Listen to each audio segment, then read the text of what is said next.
Olá, nós vamos começar a segunda aula do tema Classificação dos transtornos mentais, manuais diagnósticos e psicopatologia. Na primeira aula, a gente revisou os primórdios das classificações psiquiátricas, a gente viu modelos antigos, da antiguidade, demos uma passada por algumas questões e alguns modelos do século XIX, começo do século XX, até a gente entrar nos primeiros manuais diagnósticos e estatísticos da Associação de Psiquiatria Americana, os famosos DSM. A gente viu o DSM-1 e o DSM-2. E agora a gente vai ver o modelo nosográfico atual, que data de 1980, né, o paradigma atual. Tá? Então a gente vai revisar um pouco isso, depois a gente vai adiante. Então, aula 2, o modelo nosográfico atual. Por que a gente fala de atual?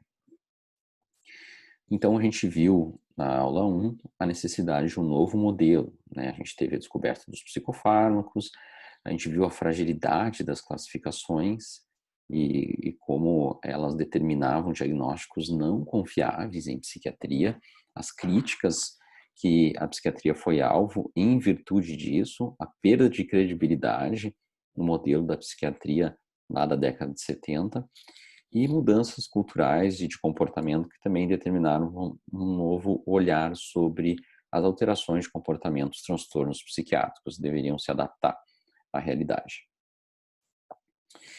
A partir, então, de todas essas críticas, a Associação de Psiquiatria Americana reúne novamente uma força-tarefa que fica incumbida de desenhar um novo modelo, um modelo que deveria substituir o modelo antigo com a pretensão de ter utilidade clínica. E o que isso significava? Na década de 70 e antes disso, e até agora dá para se dizer, né, mas lá naquela época se admitiu que a gente não conhecia a fisiopatogenia dos transtornos psiquiátricos. Logo, a gente não teria uma teoria, um campo teórico suficientemente sólido para embasar a construção de uma nosologia e de uma nosografia psiquiátrica. Então, se determinou que os transtornos que se conheciam iriam ser sistematizados através de entidades nosológicas descritas na sua fenomenologia, mas não se entraria no mérito da sua existência do ponto de vista fisiopatológico. Né? Não se conhece, não se domina isso. Logo, não se entraria no campo da explicação teórica daquilo. Por isso o manual DSM-3 foi estabelecido como um manual ateórico. Né? Ateórico, não tem uma teoria. Claro que tem uma teoria por trás, uma teoria classificatória, mas não tem uma teoria fisiopatológica por trás. É isso que o ateórico quer dizer. E o DSM ficou marcado desde então por ter essa pretensão de classificar coisas a despeito de não entrar numa teoria de exatamente como elas funcionam. E também tinha a pretensão de ir em direção ao modelo médico. Então, o manual diagnóstico ateórico, como eu falei, ele não entra em questões de fisiopatogenia, mas se prende na descrição fenomenológica dos transtornos, seus sinais e sintomas e como é que eles se comportam na clínica. Ascensão a partir desse modelo da psiquiatria biológica, valorização dos diagnósticos medicáveis, e a gente viu que a partir da década de 50 houve a descoberta dos psicofármacos e um uso em escala e massivo dos psicofármacos, que, claro, também determinava uma classificação que pudesse orientar os clínicos como medicar os pacientes. Os diagnósticos, então, categóricos baseados em critérios operacionais, ao invés de um diagnóstico prototípico, que era aquelas vinhetazinhas que descreviam, né, sucintamente os diagnósticos psiquiátricos, a força-tarefa da DSM identificou a necessidade de ter critérios operacionais, que eles chamavam, critérios objetivos, onde o clínico checaria se o paciente atinge um limiar diagnóstico a partir da correspondência a um determinado número de critérios diagnósticos. Por exemplo, a depressão são 9 sinais ou sintomas. Se o paciente fecha 5, tem depressão. Se não fecha 5, não tem. Esse manual diagnóstico, então, criou critérios operacionais para 265 entidades nosográficas e tinha 500 páginas, já bem maior que os seus antecedentes. Uma característica, então, o diagnóstico era categórico, né, assim, então o paciente tinha ou não tinha, né, atinge o limiar? Tem, né, não atinge, não tem o transtorno. E os critérios também são denominados politéticos, quer dizer, não tem nenhum critério que é suficiente e nenhum critério que é obrigatório para que um transtorno psiquiátrico seja diagnosticado, né. A gente não tem na psiquiatria, nenhum tipo de sinal ou sintoma que a gente chama de patognomônico, que é específico para um determinado transtorno. Os critérios politéticos, então, significa que a gente pode fazer um diagnóstico de uma categoria nosográfica, por exemplo, que tem 9 critérios, a gente pode usar os 5 primeiros ou os 5 últimos, de tal forma que, eventualmente, 2 pacientes com o mesmo diagnóstico, eles não compartilham mais do que um sintoma, né, um sinal ou sintoma. E isso é algo que, objetiva a avaliação psiquiátrica, mas ao mesmo tempo pode dar margem para a gente estar classificando dentro do mesmo rótulo, né, do mesmo diagnóstico, pessoas com quadros clínicos bem diferentes. A criação dos critérios politéticos, critérios operacionais, objetivos, né, com essa lista aí de checagem clínica, aumentou muito a confiabilidade diagnóstica. Quer dizer, 2 clínicos usando os mesmos critérios, 2 psiquiatras, chegariam com muito mais chance ao mesmo diagnóstico do que usando a descrição prototípica anterior. Isso representou um ganho muito importante para classificação psiquiátrica. A gente viu aquele estudo dos psiquiatras ingleses e americanos, onde houve uma discordância gigante em relação à confiabilidade diagnóstica, e a DCM trouxe uma contribuição gigante para isso. Isso trouxe a possibilidade de estabelecer grupos homogêneos de pacientes, não tão homogêneos assim, mas muito mais homogêneos do que aquele tipo de classificação onde botava esquizofrenia e transtorno de personalidade, né, de uma maneira indiscriminada lá, ou com muita confusão diagnóstica. Agora não. Pacientes que têm critérios de esquizofrenia, né, que são mais objetivos, que atingem um determinado limiar e entram num grupo, eles são mais homogêneos entre si do que eram considerados antes. Isso deu um impulso aos ensaios clínicos randomizados. A partir do momento que a gente tem aí grupos mais homogêneos, a gente consegue comparar intervenções entre grupos, coisa que era difícil antes. E a gente tem fármacos também, intervenções, né, houve um aumento dos modelos matemáticos, os modelos de estatística, né, um aperfeiçoamento deles, a difusão de computadores pessoais. Então a pesquisa ficou mais mensurável, né? Assim, a pesquisa desenvolveu muito a partir da década de 80 e o DSM deu um impulso para esse desenvolvimento.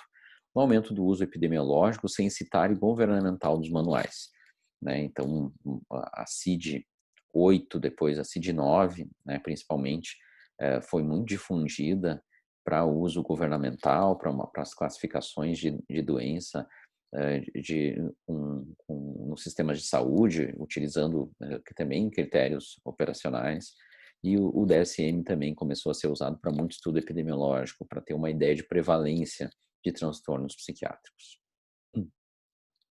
Aqui um exemplo do transtorno depressivo maior, do episódio depressivo maior, usando a classificação do DSM-3 com os critérios operacionais. Então, o critério A, humor disfórico, ou perda de interesse ou prazer em todas as atividades, né?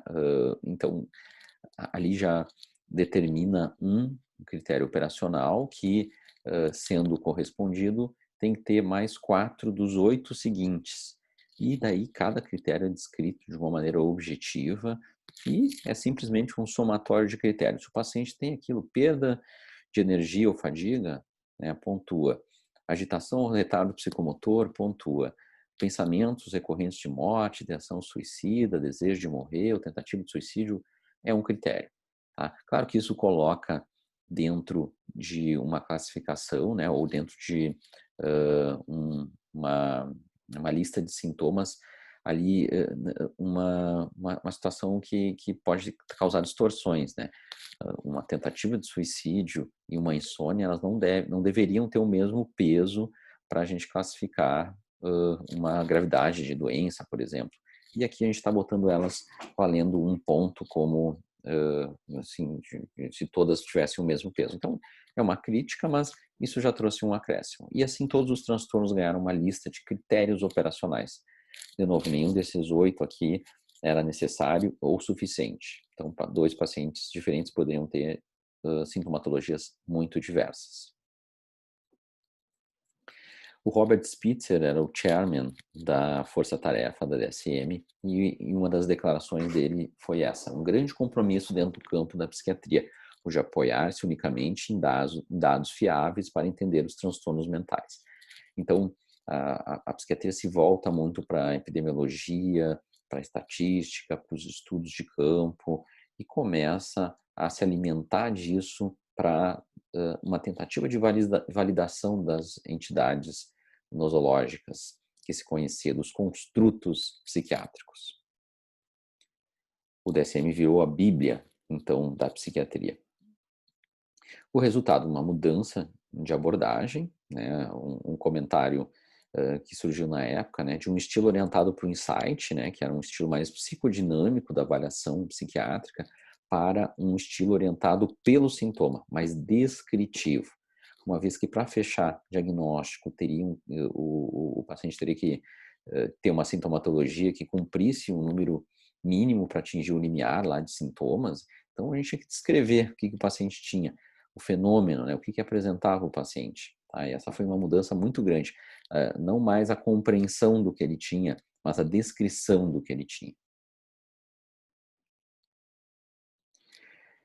Um dos resultados disso foi uma mudança de prevalência, né? Se antes os transtornos psiquiátricos ficavam relegados aí para a margem da sociedade e alguns casos, né, caíam mais sobre uma compreensão psicodinâmica assim de neurose, né, e estavam mais sob a tutela da psicoterapia, né, e os critérios operacionais criaram condições de fazer um diagnóstico, mas também houve uma sensação de uma diminuição de limiar diagnóstico. Para ter uma ideia, até a década de 50, a depressão, tal qual ela era descrita nos manuais, com uma reação a conflitos intrapsíquicos, por exemplo, tinha uma prevalência de 2 a 3% na década de 50. Tanto que a Novartis, um laboratório que tinha um outro nome na época, considerou que havia poucos pacientes com depressão no lançamento da imipramina, que não era tão interessante assim do ponto de vista mercadológico. Depois do DSM-3, a partir de 1980, a prevalência foi para quase 20% na década de 80 de pacientes deprimidos. Então, diminuiu o limiar diagnóstico, aumentou-se muito a prevalência do transtorno, simplesmente por uma mudança de critério. Não que tenha havido uma mudança epidemiológica real. Quando a gente olha as coisas com um outro olhar, né, a gente está vendo diferente. Né, e essa diferença foi aumentar a prevalência de transtornos psiquiátricos. Então, isso virou também um nicho de mercado bilionário. Em 1987 foi lançado o Prozac, que é a fluoxetina, foi o primeiro blockbuster da psiquiatria. Para ter uma ideia, cerca de 10% das mulheres americanas e 4% dos homens americanos usaram antidepressivos, uma estimativa no final da década de 80 e começo dos anos 90. Então, houve também a transformação aí da psiquiatria, né, para uma área do conhecimento onde a psicofarmacologia atuava muito e onde a indústria farmacêutica começou a atuar também, fazendo estudos, fazendo propaganda e, de certa forma, também, de alguma forma, talvez interferindo um pouco em como se via os transtornos mentais. Só a título de curiosidade, né, o Prozac, a imipramina, foi o primeiro blockbuster, o campeão de vendas, né, e a partir do seu lançamento ele foi considerado a pílula da felicidade, né. Mas a história da fluoxetina, do Prozac, começa em 74, né, onde ela foi patenteada e era uma molécula promissora, mas que não tinha um uso comprovado ainda para nenhuma função dentro da medicina. Ela foi testada, por exemplo, como anti-hipertensivo para pressão arterial sistêmica, como anti-obesidade e para depressão grave na década de 70, em alguns estudos pequenos, com doses de 5 a 80 miligramas, e ela foi inefetiva para essas doenças, essas condições. Né? Claro, para depressão, usando critérios antigos de depressão endógena ou reativa, né, com os pacientes que preenchiam os critérios não melhoraram com a fluoxetina. Mas a gente viu que em 1980 mudou-se os critérios diagnósticos, mudou o jeito de fazer o diagnóstico, aumentou a prevalência e a gente, né, fica pensando o quanto não diminuiu um pouco a gravidade dos sintomas, né?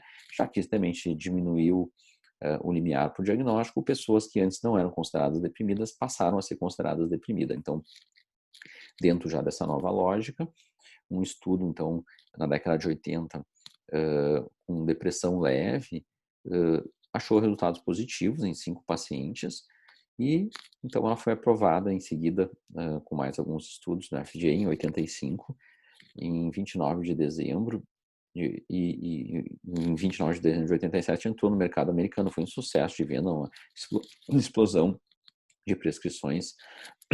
Era uma droga polivalente com diversos usos.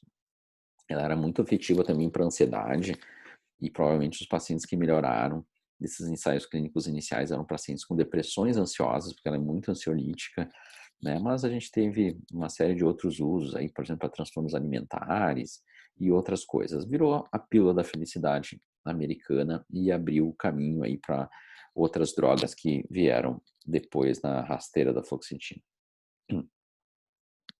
Em 89 a gente teve uma revisão do DSM-3, chamada DSM-3R, aumentaram um pouco o número de transtornos, 292, e o número de páginas, 594. Incluiu propostas de transtornos com necessidade de estudos adicionais, então a IAPA, a Associação Psiquiátrica Americana, começou a disponibilizar umas possibilidades de diagnósticos novos para que fossem avaliados na clínica e reconsiderados na próxima edição. Manteve o mesmo padrão estrutural, com critério politético, critério operacional, limiar diagnóstico. Final da adoção de hierarquias, né, quem tem um determinado transtorno, né, não pode ter o outro, e início das comorbidades. Aí já começaram a ser considerado, né, que 2 diagnósticos poderiam acontecer no mesmo paciente, no mesmo momento, não só 2 ou mais, né, e houve então a possibilidade de se fazer uma série de diagnósticos no mesmo paciente. Abandono do termo neurose, e alterações culturais e políticas. Elimina o conceito de homossexualidade egodistônica e de transtorno de personalidade masoquista, outra implicação das mudanças culturais que já tinham começado a ocorrer na década de 70.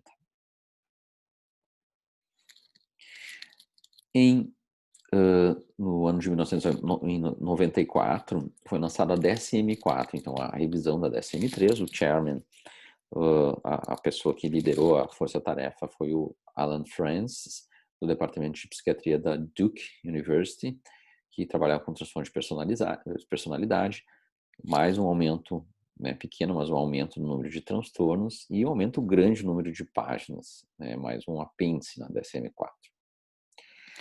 Como houve uma inflação diagnóstica a partir do DSM-3 e o DSM-3R considerando comorbidades, né, criou-se um critério de significância clínica. Então, tem que ter prejuízo clinicamente significativo para ter transtorno psiquiátrico, né? Isso foi endereçado, então, para se conter um pouco o excesso de diagnóstico psiquiátrico feito na época. É uma edição mais conservadora, então, ao contrário da anterior ali, né, que diminuía a limiar diagnóstico, aumentou um pouco mais, não baseava-se apenas em consensos clínicos e a APA declarou que mais de qualquer outra nomenclatura de transtornos mentais, DSM-4, está baseada em observação empírica. Então, utilizando mais dados de ensaios clínicos e mais dados de pesquisa para compor o manual. No ano 2000, houve uma revisão do DSM-4, né, onde não mudou muita coisa ali, chamou-se DSM-4-TR, poucas mudanças e houveram críticas de que a versão foi mais motivada por ganhos financeiros, né. Revisar para relançar mais do mesmo.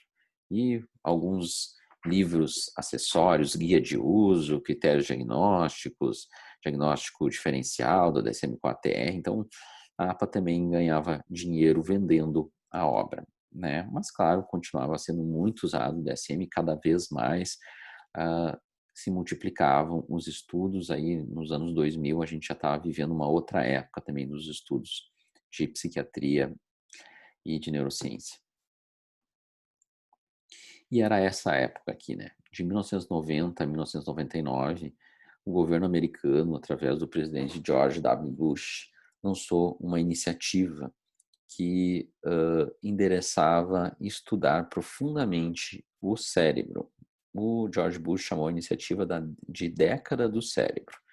Foi designada assim, então a década de 1990 a 99, e houve um envolvimento grande da biblioteca do Congresso americano e do National Institute of Mental Health, o NIMH, com um grande financiamento estatal para estudos endereçados ao cérebro. O objetivo é aumentar a conscientização do público sobre os benefícios derivados de pesquisas cerebrais, um grande incentivo financeiro. E, com isso, uma grande expectativa para o DSM-5. Então, o DSM-4, com as aquisições da DSM-3, critérios operacionais, critério de significância clínica, mas os diagnósticos psiquiátricos ainda sem uma validade mais de fisiopatológica, né? E como se explodiram aí as pesquisas em neurociências, se criou uma expectativa enorme para marcador biológico de transtornos psiquiátricos, né? Para a psiquiatria finalmente andar lado a lado com outras especialidades médicas e definir os seus transtornos, as suas doenças. E é disso que a gente vai falar na próxima aula. Então, a próxima aula, as mudanças nas classificações, o que mudou do DSM-4 para o DSM-5. Até logo.